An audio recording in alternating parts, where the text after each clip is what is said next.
Paz do Senhor para todos. Hoje é dia 19 de fevereiro, exatamente às 2 horas e 20 minutos. E eu quero trazer aqui para vocês, em nome de Jesus, uma mensagem a respeito de casamento, divórcio e novo casamento. Esse é um assunto muito atual, muito importante, muito polêmico, muito debatido, e eu gostaria de dar a minha opinião aqui, baseado na palavra de Deus, no entendimento que Deus tem trazido ao meu coração a respeito desse assunto, que eu espero que sirva de esclarecimento para muitas pessoas que têm tido dificuldade de entender qual é a vontade de Deus para a sua vida nessa área de casamento. Hoje em dia, nós sabemos que o casamento é algo que está sendo desvalorizado. Mais e mais as pessoas estão procurando ter relações entre si sem compromisso. E o casamento é algo que envolve compromisso. O casamento é algo que envolve aliança. Envolve um compromisso sério diante de Deus. Mas cada vez mais as pessoas estão se casando já pensando numa possível separação. Dificilmente alguém pensa em casar e permanecer com aquela pessoa até a morte, não importa o que aconteça, continuar investindo naquela relação, os dois juntos, como se prometem na hora do casamento. As pessoas muitas vezes já casam pensando assim: se não der certo, eu me separo. Aí se eu me separar, eu arrumo outra pessoa e Deus vai abençoar e tá tudo bem, porque Deus quer que eu seja feliz. Deus não quer que eu fique triste, que eu seja uma pessoa infeliz na minha vida. Deus quer me ver realizado. Então eu vou testar com esse aqui, vou me casar, se não der certo eu me separo, arrumo outro, caso de novo. Nem que eu precise me casar 10 vezes, mas Deus vai abençoar a minha vida. E será que é assim que a palavra de Deus ensina? Será que o casamento é algo assim tão descartável, tão fútil, que qualquer coisa desfaz e eu simplesmente deixo o meu marido ou a mulher e caso com outro? Será que essa é a vontade de Deus? Eu quero ler para você primeiramente Gênesis capítulo 2, versículo 24. Quando Deus, nesse momento aqui que está registrado em Gênesis, foi quando Deus instituiu o casamento. Foi quando criou-se a família, que foi logo depois da formação da mulher. E a palavra de Deus diz assim: por isso deixa o homem pai e mãe e se une à sua mulher, tornando-se os dois uma só carne. Então olha o que Deus diz aqui. Nós já aprendemos muitas coisas aqui a respeito do que é um casamento olhando esse texto. Diz que o homem deixa pai e mãe e se une à sua mulher. Ou seja, para acontecer um casamento, ambos precisam deixar pai e mãe. Precisa-se sair daquele vínculo familiar que você tinha com o pai e a mãe e se formar uma nova família entre o homem e a mulher.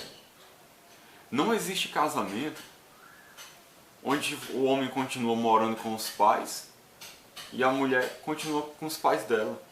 E os dois ficam tendo só relações sexuais e acham que estão casados. Isso não é casamento.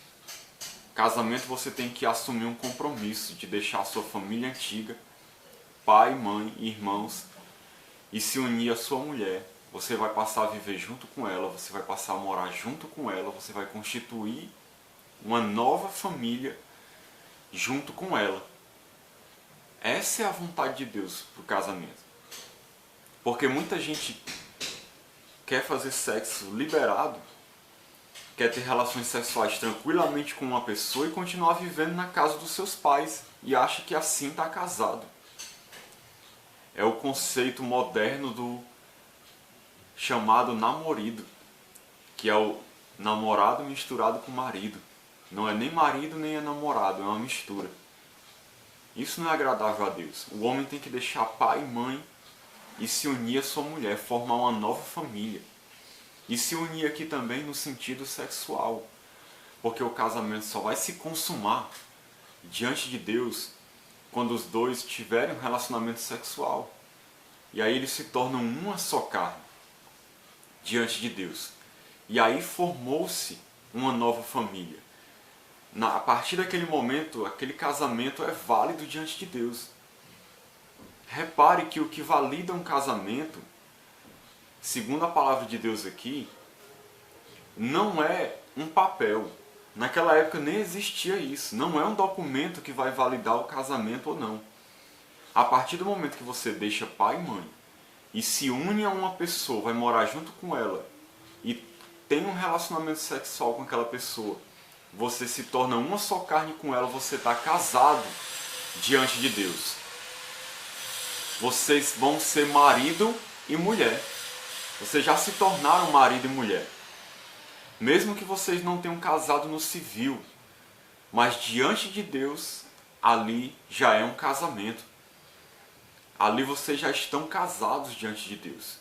Não pode mais haver divórcio, não pode mais haver separação, vocês já são uma só carne.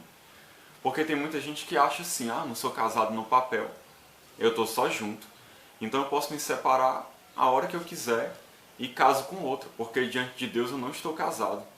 E isso é uma mentira, isso não é verdade. Diante de Deus você está casado, sim. E outra coisa que nós vemos aqui é que o casamento é entre um homem e uma mulher. Não existe casamento de homem com homem, nem de mulher com mulher. E o casamento é monogâmico, ou seja, um homem casa com uma mulher. Um homem casado com duas mulheres ou vice-versa, isso não é um casamento, isso é poligamia, isso não é agradável a Deus. Então essa é a vontade de Deus para o casamento. Assim é um casamento aos olhos do Senhor. Agora, eu quero falar um pouco mais agora sobre divórcio. Sobre o que significa divórcio, o que Deus pensa a respeito do divórcio. Será que Deus se agrada com isso? Será que em alguma situação Deus permite isso?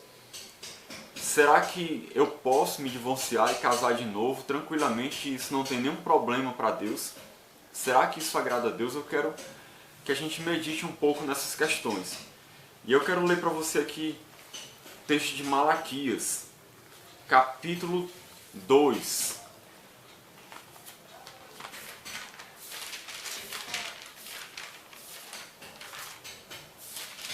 Olha o que Deus diz a respeito do casamento e do divórcio. Malaquias 2:10. Não temos nós todos o mesmo Pai? Não nos criou o mesmo Deus? Por que seremos desleais uns para com os outros, profanando a aliança de nossos pais? Judá tem sido desleal, e a abominação se tem cometido em Israel e em Jerusalém, porque Judá profanou o santuário do Senhor, o qual ele ama, e se casou com a adoradora de Deus estranho.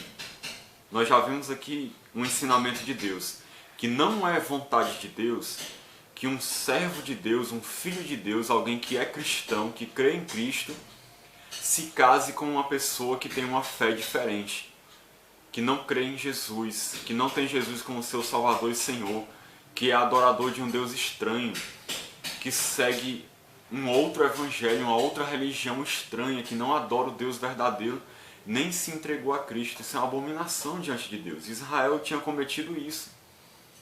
Isso também não é agradável a Deus, essa união entre pessoas que não têm a mesma fé. E Deus continua dizendo: o Senhor eliminará das tendas de Jacó o homem que fizer tal. Seja quem for, e o que apresenta ofertas ao Senhor dos exércitos.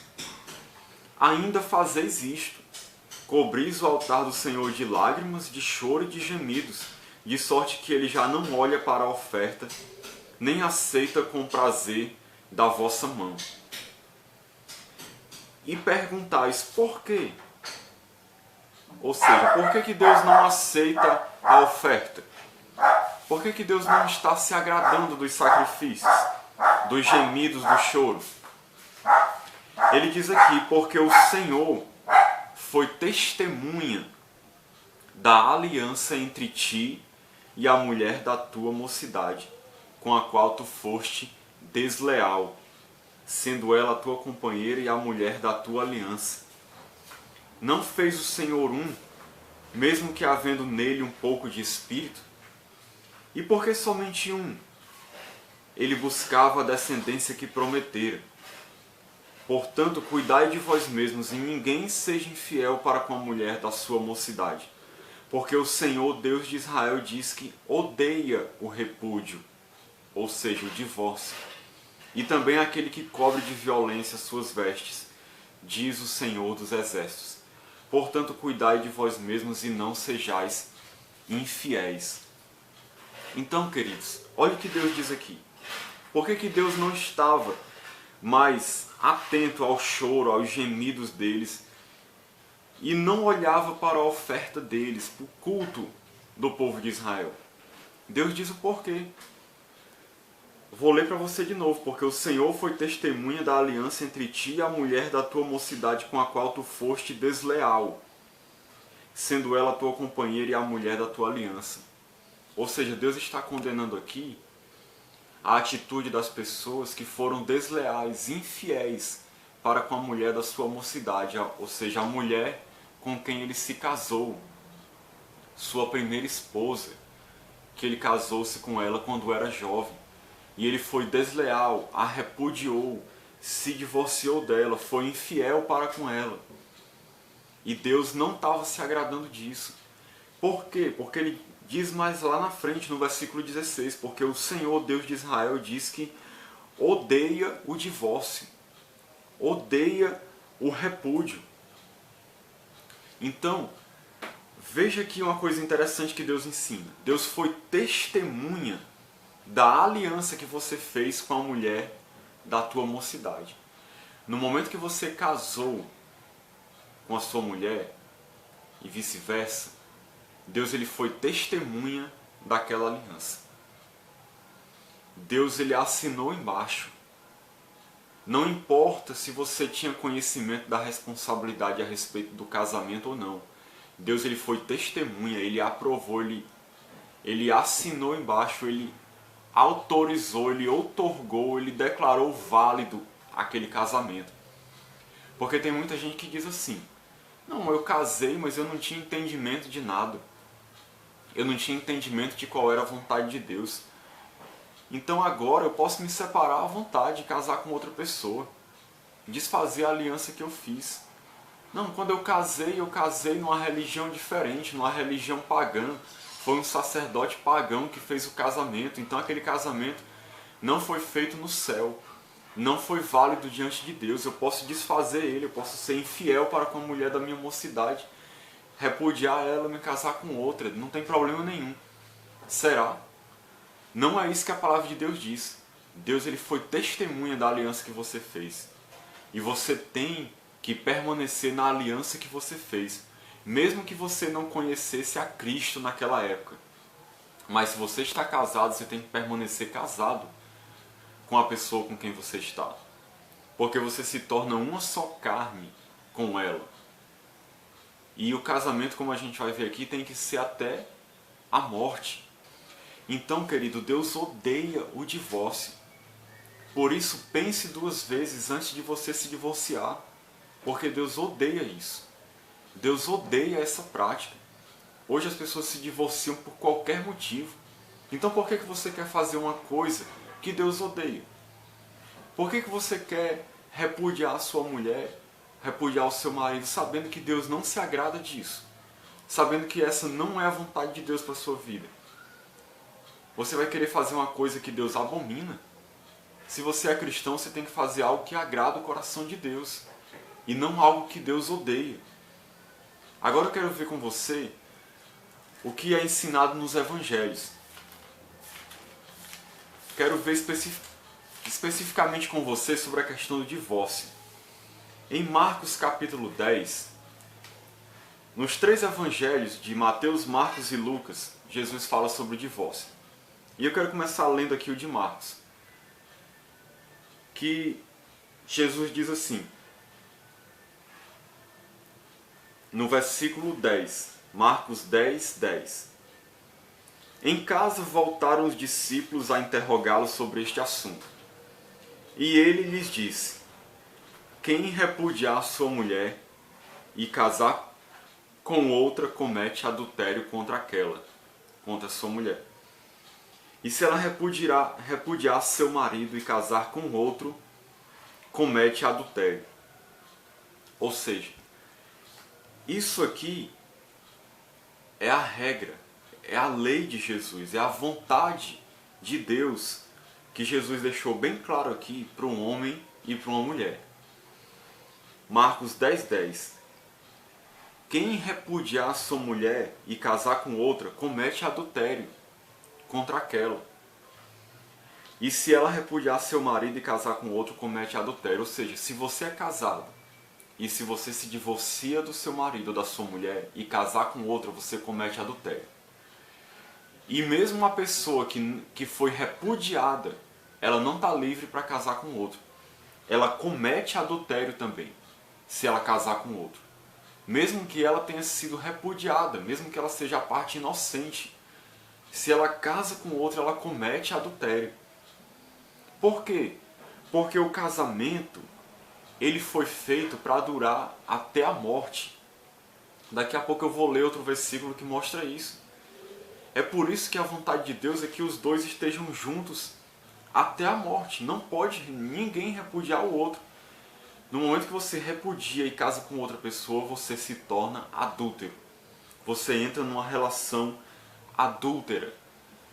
Você desagradou a Deus porque se divorciou, porque Deus odeia o divórcio, e você desagradou a Deus porque você casou com outra pessoa e além do divórcio, você cometeu adultério, se tornou um adúltero. E a palavra de Deus diz que os adúlteros não herdarão o reino de Deus. Veja também Lucas, Evangelho de Lucas, versículo 16, 18. Aqui está muito claro também. Quem repudiar sua mulher e casar com outra, comete adultério. E aquele que casa com a mulher repudiada pelo marido também comete adultério. Então a mesma coisa que Jesus disse em Marcos é registrada aqui em Lucas. Tanto aquele que repudia como a repudiada, se casarem com outra pessoa, cometem adultério. Por quê? Porque eles não estão livres. A relação não foi desfeita, o casamento continua válido com a primeira pessoa. Mesmo que você tenha repudiado ela, isso não desfez o casamento. E aí, se você casa com outra, você comete adultério. Hoje em dia nós vivemos tempos de tanta liberalidade, onde as pessoas casam e descasam várias vezes, como que por brincadeira, sem levar as coisas de Deus a sério, que parece que ninguém conhece esses textos. Nem mesmo os cristãos. Que existem muitos aí que estão casados pela segunda, terceira vez, e muitos até pastores, que eram para ser exemplos do rebanho. Já estão no terceiro e quarto casamento. E parece que não conhecem o que a palavra de Deus diz. Eu quero ler para você agora um texto muito importante que mostra agora o que Paulo ensina sobre o casamento. Em Romanos capítulo 7. Veja o que Paulo diz sobre o casamento. Ora, versículo 2, capítulo 7, versículo 2. Ora, a mulher casada está ligada pela lei ao marido enquanto ele vive. Preste atenção, a mulher casada está ligada pela lei. Que lei? A lei de Deus. A lei de Deus a respeito do casamento, a vontade de Deus a respeito do casamento. E isso aqui Não pense que é algo da lei, do Antigo Testamento, que não vale mais para hoje. Não. Ele está falando aqui da vontade de Deus, para nós hoje também. Paulo está falando isso aqui no Novo Testamento, ou seja, isso aqui é algo que está em vigor. É uma lei moral de Deus. E o caráter de Deus não muda. O que Deus pensa a respeito de uma coisa, se ela é certa ou errada, não muda. Então Deus diz, a mulher casada está ligada pela lei ao marido enquanto ele vive. Ou seja, enquanto seu marido vive, a mulher está ligada com ele, está ligada a ele. Mas se o mesmo morrer, desobrigada ficará da lei conjugal. Ou seja, quando o marido morrer, aí sim a mulher estará desobrigada da lei conjugal. Ela estará livre para casar com outra pessoa, mas enquanto ele estiver vivo, ela está ligada a ele. Quer ela queira ou não, ela é uma só carne com ele até a morte. Olha o que Paulo continua ensinando. De sorte que será considerada adúltera. Ou seja, esse passará a ser o estado dela. Passará a ser a posição dela, de adúltera. Se ela fizer o quê? Se, vivendo ainda o marido, unir-se com outro homem. Então, se enquanto o marido vive, a mulher se unir com outro homem, ela será considerada adúltera. Isso passará a ser uma característica dela. Ela vai ser denominada, vai ser chamada, vai ser o estado dela de adúltera, porque ela vai estar vivendo numa relação adúltera. Se enquanto o marido estiver vivo, ela se unir a outra pessoa. Ninguém pode deixar o seu marido ou sua esposa enquanto este estiver vivo e se casar com outro, porque senão você se torna adúltero. É o que a palavra de Deus diz. Porém, se morrer o marido, estará livre da lei e não será adúltera se contrair novas núpcias. Então, quando é que o novo casamento é aceito por Deus? Está aqui bem claro na palavra de Deus. Ela não será adúltera se o marido morrer e ela contrair novas núpcias. Aí sim, ela não será adúltera. Esse casamento será aceito por Deus. Porque ela não está mais ligada ao marido, porque o marido morreu. Então ela vai estar livre para casar com uma pessoa de Deus, com um cristão. E Deus vai se agradar daquela união. Deus vai aprovar aquela união. Porque Deus está ensinando aqui exatamente isso, que você vai estar livre para casar com o outro se o outro tiver morrido. Então, veja o que Paulo ensina também em 1 Coríntios capítulo 7.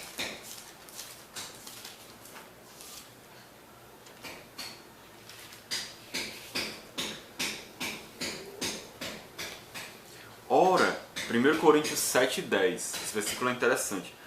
Ora, aos casados ordeno não eu, mas o Senhor, que a mulher não se separe do marido.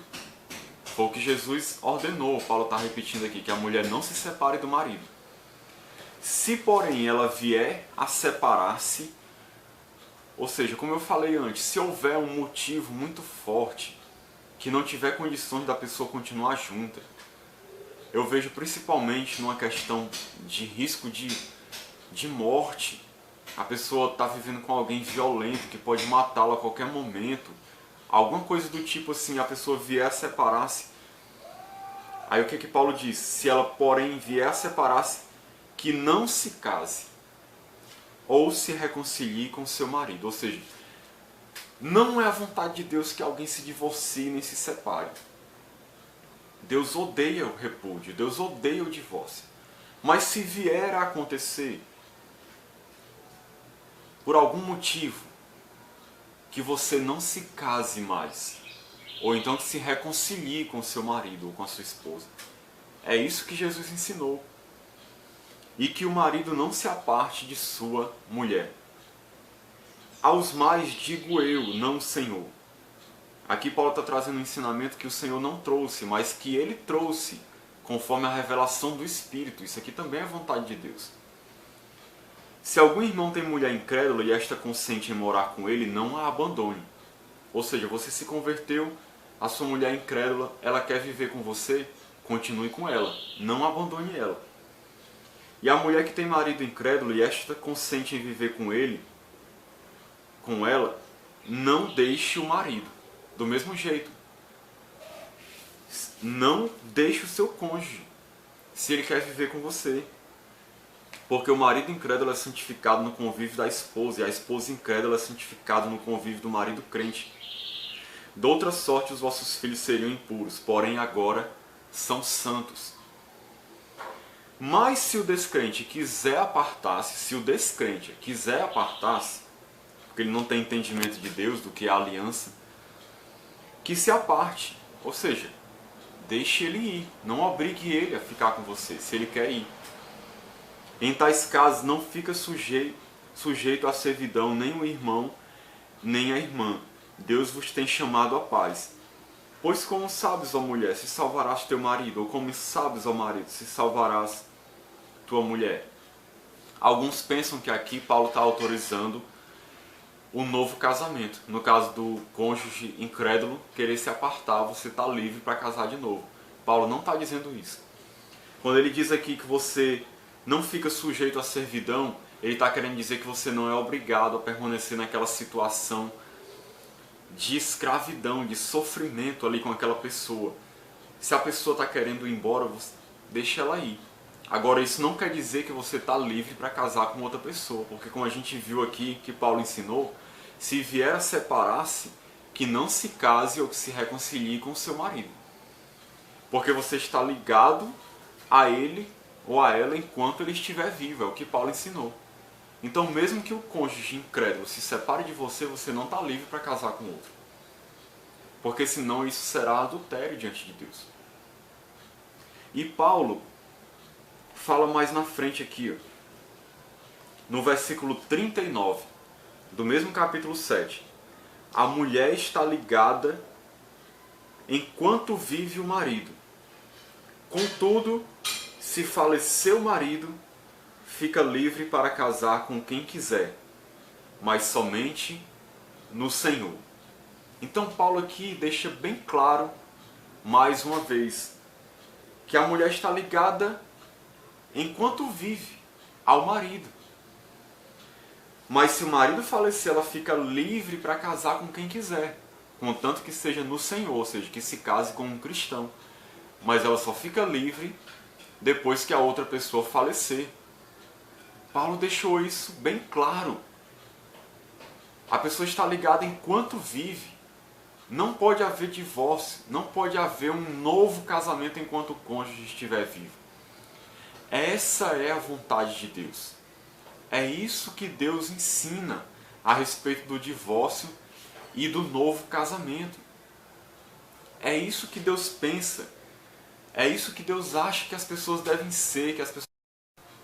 Deixa eu ler para você aqui do início do texto, capítulo 19, versículo 3, para a gente poder entender bem esse texto de Mateus, que ele é importante. Vieram a ele alguns fariseus e o experimentavam, perguntando: é lícito ao marido repudiar sua mulher por qualquer motivo? Olha só, os fariseus chegaram experimentando Jesus. Eles estavam testando o Senhor. Por quê? Porque havia naquela época um ensinamento de uma escola chamada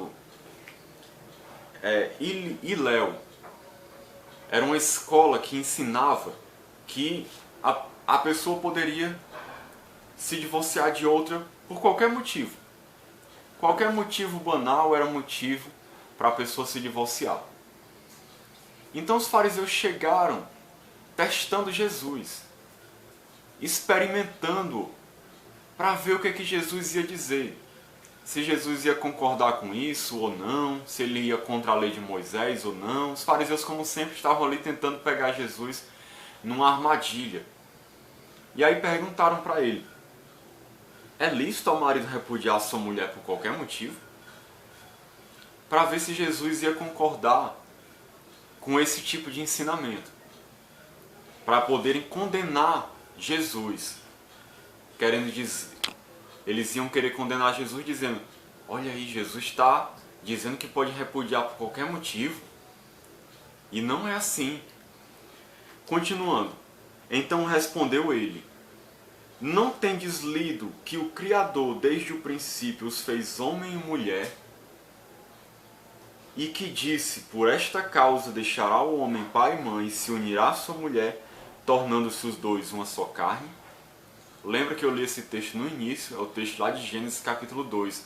Jesus volta, o seu raciocínio se baseia lá no livro de Gênesis, de quando o Criador criou o casamento, quando ele instituiu a família. Jesus volta lá para o início, para mostrar a intenção inicial de Deus, para mostrar o que Deus pensava, que Deus pensa, na verdade, a respeito do casamento, baseado no relato da criação.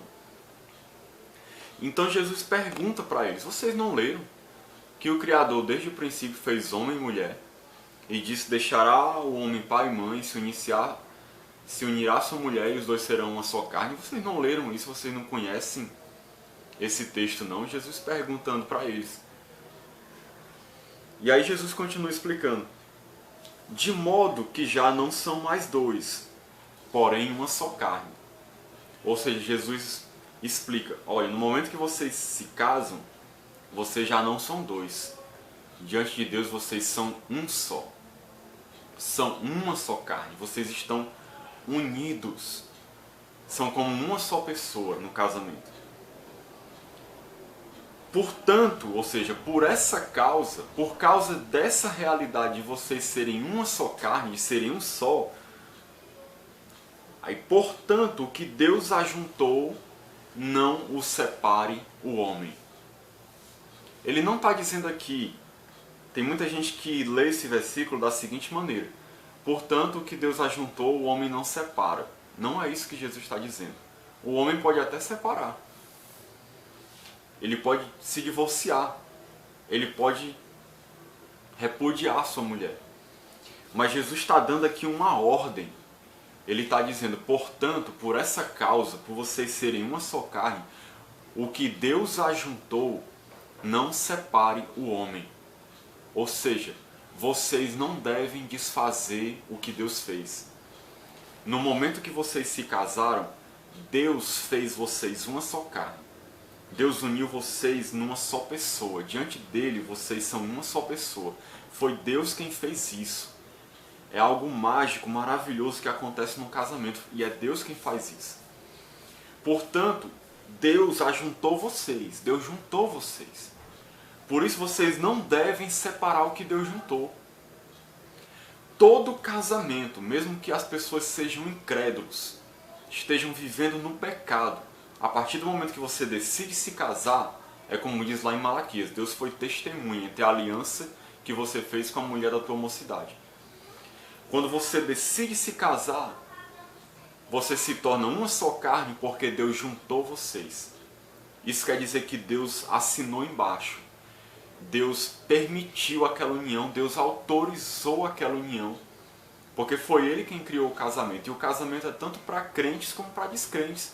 Mesmo quando um descrente casa, ou quando um crente casa com um descrente, foi Deus que ajuntou vocês. Porque senão vocês não poderiam ser uma só carne, vocês não poderiam estar casados. Todo aquele que se junta em uma só carne com uma pessoa, vai morar junto com ela, tem relação sexual, se uniu numa só carne, foi Deus que uniu. O casamento foi feito, foi estabelecido, foi feito no céu, foi assinado embaixo por Deus, portanto ele não pode ser desfeito. É o que Jesus disse: o que Deus ajuntou, não separe o homem. Não é a vontade de Deus que o homem separe, que o homem destrua aquilo ali, que o homem desfaça aquilo ali que foi feito por Deus. Continuando. Replicaram-lhe os fariseus: por que mandou então Moisés dar carta de divórcio e repudiar? Eles queriam agora colocar Jesus contra Moisés. Por que então que Moisés mandou dar carta de divórcio e repudiar. E você está dizendo aí que ninguém deve se separar. Como é que... E mais Moisés não disse isso. Moisés disse que podia dar carta de divórcio. Moisés disse que podia se separar.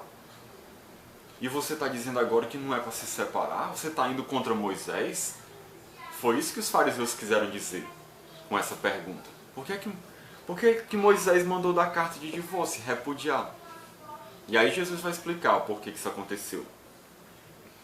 Respondeu-lhe Jesus: por causa da dureza do vosso coração é que Moisés vos permitiu repudiar a vossa mulher. Entretanto, não foi assim desde o princípio. Então olha o que Jesus diz: por causa do coração duro de vocês, Deus permitiu repudiar a sua mulher. Deus permitiu. Deus concedeu uma permissão, mas não era a vontade de Deus que houvesse o repúdio e o divórcio. Mas foi por causa da dureza do coração de vocês que Deus permitiu isso.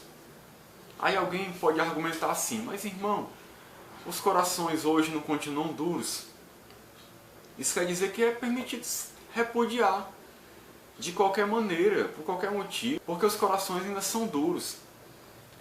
Será que Jesus quis que continuasse da mesma maneira como foi na lei de Moisés? Veja, se Jesus quis que continuasse da mesma maneira, repudiando e dando carta de divórcio. Jesus falou até assim, ó, não foi assim desde o princípio, ou seja, desde o princípio essa não era a vontade de Deus. Nunca foi a vontade de Deus. Deus concedeu uma permissão momentânea por causa da dureza do coração de vocês. Era isso que Jesus estava dizendo. E aí ele continua: eu, porém, vos digo. Quando Jesus fala assim, irmãos, eu, porém, vos digo, ele está querendo dizer assim: olha, eu vou ensinar aqui uma outra coisa para vocês. Uma coisa contrária a isso que acontecia antes. E o que era que acontecia antes? A permissão que Moisés deu na lei, conforme a orientação de Deus, claro, permitiu que se repudiasse a sua mulher. E Jesus está dizendo: eu, porém, vos digo. Em outras palavras, ele está dizendo assim: eu vou ensinar para vocês agora uma outra coisa diferente. Eu vou mostrar para vocês qual é realmente a vontade de Deus, o que Deus quer que vocês façam e o que Deus não quer que vocês façam. Então Jesus está indo além agora. Deus está aqui na pessoa de Cristo dando um ensinamento maior, mais relevante, voltando ao princípio do início da criação, mostrando qual é a vontade dele para o casamento. E é isso que Jesus vai explicar agora. Eu, porém, vos digo, quem repudiar sua mulher, não sendo por causa de relações sexuais ilícitas, e casar com outra, comete adultério. E o que casar com a repudiada, comete adultério. Disseram-lhe os discípulos: se essa é a condição do homem relativamente à sua mulher, não convém casar. Olha que os discípulos perceberam a seriedade do que Cristo falou. Por isso que eles disseram: Senhor, se essa é a condição do homem em relação à mulher, então é melhor não casar, porque isso aí é muito difícil de seguir, não poder repudiar a mulher. Então Jesus repetiu aqui o mesmo ensinamento que está registrado em Marcos e Lucas. Então, meu amigo, o que eu digo para você: se você está casado, não se divorcie. E se por algum motivo você se divorciar, não se case mais. Então se reconcilie com seu cônjuge, se não forte. Mas é a vontade de Deus para as nossas vidas. Ele quer santidade no casamento, nas relações. E eu tenho que ensinar isso para você, até porque senão Deus vai cobrar de mim. Eu não posso saber a verdade e me calar. Porque quantas pessoas estão em pecado, casaram-se de novo e estão vivendo em adultério e achando que estão agradando a Deus. Portanto, reflita nisso e procure fazer a vontade de Deus. Não viva de acordo com o padrão do mundo. Viva de acordo com o padrão das Escrituras, de acordo com o padrão da Palavra de Deus. Amém? Então que Deus nos abençoe, que Deus possa nos dar mais e mais entendimento nesse assunto, para que a gente possa fazer a vontade de Deus. Amém? Que Deus nos abençoe, abençoe grandemente a sua vida, em nome de Jesus. Amém. Louvado seja o Senhor.